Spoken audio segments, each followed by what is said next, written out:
আজি এটা নতুন ভিডিঅ'লৈ আপোনালোকক স্বাগতম।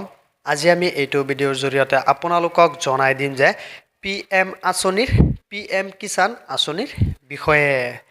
ভাৰতৰ ভিতৰত সকলোতকৈ ডাঙৰ আঁচনিটোৱে হৈছে চৰকাৰী সকলোতকৈ ডাঙৰ আঁচনিটোৱে হৈছে পিএম কিষাণ আঁচনি।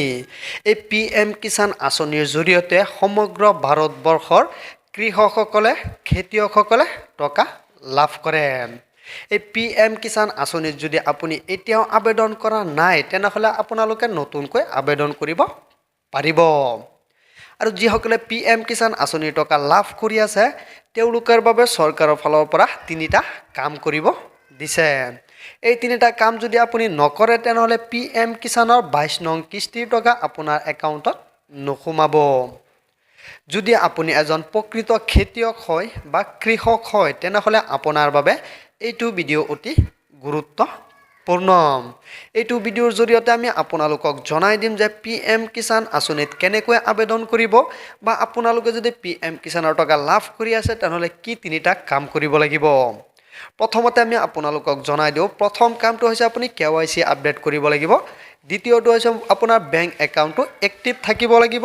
3 নম্বৰ কাৰণটো হৈছে আপোনাৰ মোবাইল নম্বৰটো এক্টিভ থাকিব লাগিব। আৰু যিসকলে এতিয়াও পিএম কিষাণ আঁচনিত আবেদন কৰা নাই তেওঁলোকে কেনেকৈ আবেদন কৰিব সেই সম্পৰ্কে আমি আপোনালোকক জনাই দিম। প্ৰথমতে আপোনালোকে চাই লওক যে পিএম কিষাণ আঁচনিত আপোনাৰ নামটো আছেনে নাই সেইটো প্ৰথমতে এবাৰ চেক কৰি লওক। তেনেহ'লে বলক আমি প্ৰথমতে দেখুৱাই দিওঁ আপোনাৰ নামটো পিএম কিষাণ আঁচনিৰ তালিকাত আছে নে নাই। পিএম কিষাণ আঁচনিত আপোনাৰ নামটো আছে নে নাই কেনেকৈ চাব পাৰিব। নামটো চাবৰ বাবে আপোনালোকে লিষ্টখন চাবৰ বাবে পিএম কিষাণ আঁচনিৰ তালিকাত আপোনাৰ নামটো আছে নে নাই কেনেকৈ চাব। আপোনাৰ মোবাইলৰ যিকোনো এটা ব্ৰাউজাৰ অ'পেন কৰি ল'ব। ব্ৰাউজাৰ অ'পেন কৰাৰ পিছত ইয়াত আপোনালোকে লিখি দিব পিএম কিষাণ বুলি লিখি দিব।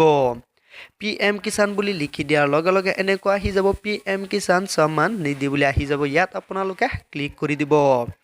ইয়াত যেতিয়া আপোনালোকে ক্লিক কৰি দিব আপোনালোকৰ সন্মুখত এনেকুৱা পেজ আহি যাব। আপোনালোকে তলফাললৈ আহিব লাগিব। যদি আপুনি নতুনকৈ আবেদন কৰিব বিচাৰে তেনেহ'লে ইয়াত চাব পাৰিছে নিউ ফাৰ্মাৰ ৰেজিষ্ট্ৰেশ্যন। ইয়াত আপোনালোকে ক্লিক কৰি নতুনকৈ আবেদন কৰিব পাৰিব। সেইখিনি আমি আপোনালোকক পৰৱৰ্তী সময়ত দেখুৱাই দিম। এতিয়া আমি আপোনালোকক দেখুৱাই দিওঁ লিষ্টটো কেনেকৈ চাব পাৰিব। লিষ্টটো চাবৰ বাবে আপোনালোকে স্ক্ৰল ডাউন কৰি তলফাললৈ আহিব লাগিব। তলফালে অহাৰ পিছত আপোনালোকে ইয়াত চাব পাৰিছে যে বেনিফিচিয়াৰী লিষ্ট বুলি দিয়া আছে। ইয়াত বেনিফিচিয়াৰী লিষ্টত আপোনালোকে ক্লিক কৰি দিব। বেনিফিচিয়াৰী লিষ্টত ক্লিক কৰি দিয়াৰ লগে লগে আপোনালোকৰ সন্মুখত এনেকুৱা আহি যাব ষ্টেট আহি যাব। ইয়াৰ পৰা আপোনালোকে আসামটো চিলেক্ট কৰি ল'ব। ইয়াত চাব পাৰিছে ডিষ্ট্ৰিক্ট, ইয়াৰ পৰা আপোনাৰ কোনটো ডিষ্ট্ৰিক্ট হয় ডিষ্ট্ৰিক্টৰ নামটো ইয়াৰ পৰা আপোনালোকে বাছি ল'ব লাগিব। যিটো আপোনাৰ ডিষ্ট্ৰিক্ট হয় ডিষ্ট্ৰিক্টটো ইয়াৰ পৰা বাছি আপোনাৰ ডিষ্ট্ৰিক্টৰ নামৰ ওপৰত ক্লিক কৰি দিব। ইয়াত চাব পাৰিছে সাব ডিষ্ট্ৰিক্ট বুলি আহি গৈছে। ইয়াত আপোনালোকে সাব ডিষ্ট্ৰিক্টটি বহুৱাই দিব লাগিব। ইয়াত চাব পাৰিছে ভিলেজ বুলি আপোনাৰ গাঁৱৰ নাম আহি যাব। ইয়াত আপোনাৰ গাঁৱৰ নামটো ইয়াত আপোনালোকে বহুৱাই দিব লাগিব। ইয়াৰ পৰা আপোনালোকে বিচাৰি ল'ব লাগিব আপোনাৰ গাঁৱৰ নামটো। ইয়াৰ পৰা বিচাৰি পিছত আপোনালোকে ক্লিক কৰি দিব আপোনাৰ গাঁৱৰ নামৰ ওপৰত। তেতিয়া আপোনালোকে লিষ্টটো আহি যাব আপোনালোকৰ সন্মুখত। ইয়াৰ পৰা আপোনাৰ গাঁৱৰ নামটো বিচাৰি আপোনাৰ গাঁৱৰ নামৰ ওপৰত ক্লিক কৰি ইয়াত চাব পাৰিছে গ্ৰেড ৰিপৰ্ট বুলি দিয়া আছে। ইয়াত আপোনালোকে ক্লিক কৰি দিব।